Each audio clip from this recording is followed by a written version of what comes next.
The city of Jerash, about 50 kilometers from the capital, is a real place of pilgrimage for those interested in the past and archaeology. This Roman city lying in the mountains of Gilead has remained in incredibly good condition. Due to its geographical location, Jerash was not only a meeting point of Eastern and Western cultures, but also an important center of commerce. This was where the nomad peoples and rich kingdoms of the Middle East traded goods with the Roman Empire. The architecture of this Roman city features not only the most beautiful elements of ancient Greek art, but it's also embellished by Oriental motifs, thereby creating a unique atmosphere.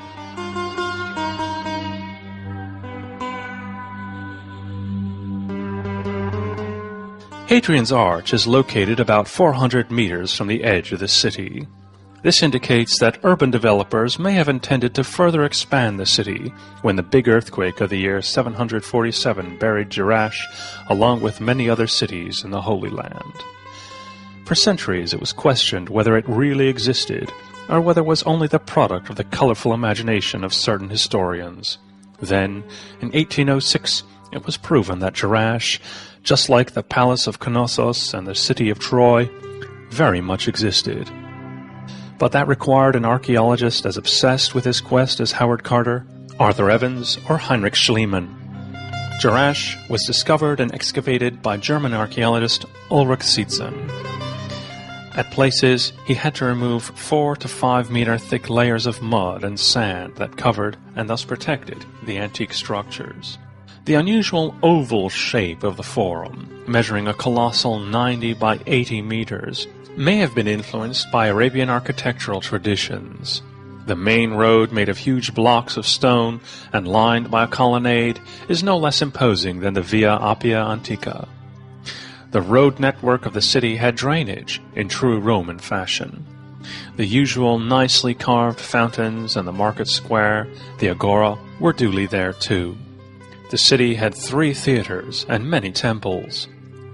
The main attraction of the archaeological site of Jerash is that, contrary to many other excavations that look like showrooms of ancient column factories, here every column, stone, and gate stands in its original place, thereby allowing us to imagine the life and operation of the antique city. In later ages, the city became populated by Islamic Umayyads, Byzantine Christians who added a few buildings of their own to it. Thus, here you can find a mosque whose tabernacle was created from an ornamented alcove of a Roman house, or a synagogue where the floor is decorated by 2 layers of wonderful mosaics on top of each other.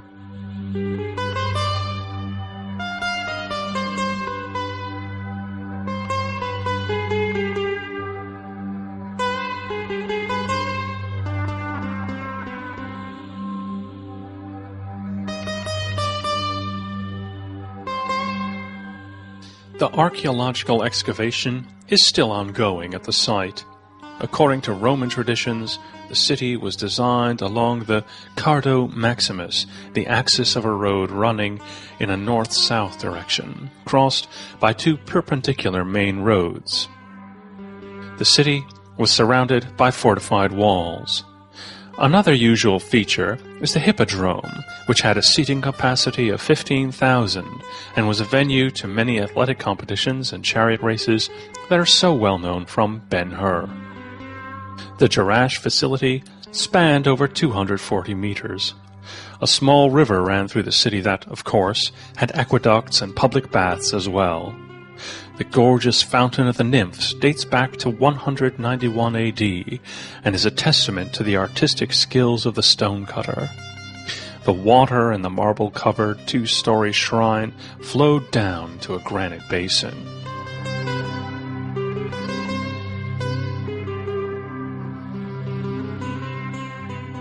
Many facades and the acanthus scrollwork are just being restored.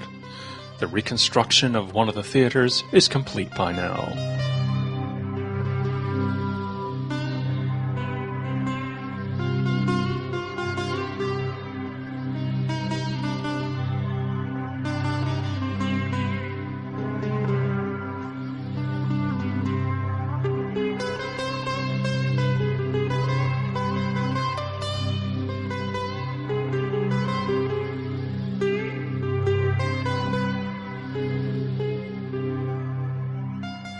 The South Theatre of Jerash boasts 3,000 numbered seats. This imposing structure, which has excellent acoustics, has been restored to be as it was 2,000 years ago.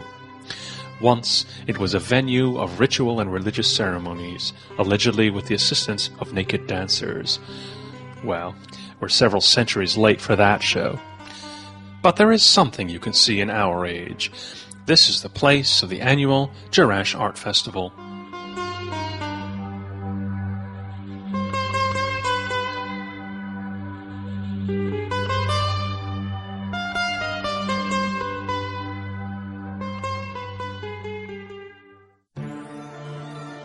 Jordan, being part of the Holy Land, boasts many sites of biblical importance.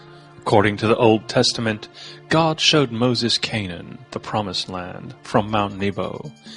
This is where Moses is believed to have died and was buried. Later, a church was raised above the assumed gravesite on top of the mountain.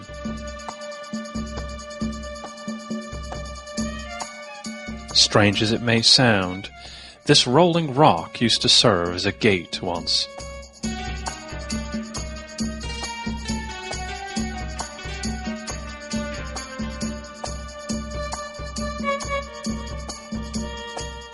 Mount Nebo is visited by crowds of pilgrims and tourists.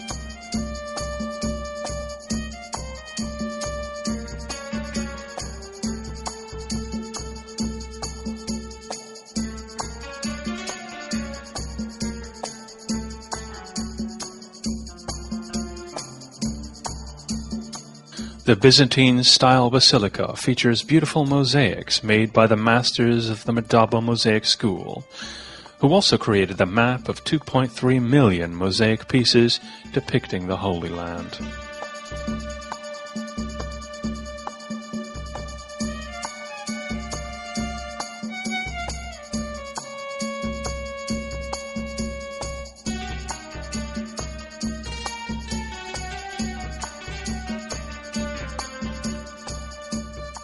From the 800-meter-high Mount Nebo, you can see all the way to the Judean mountains in clear weather. With a good pair of binoculars, you can even view Jerusalem or Bethlehem as well.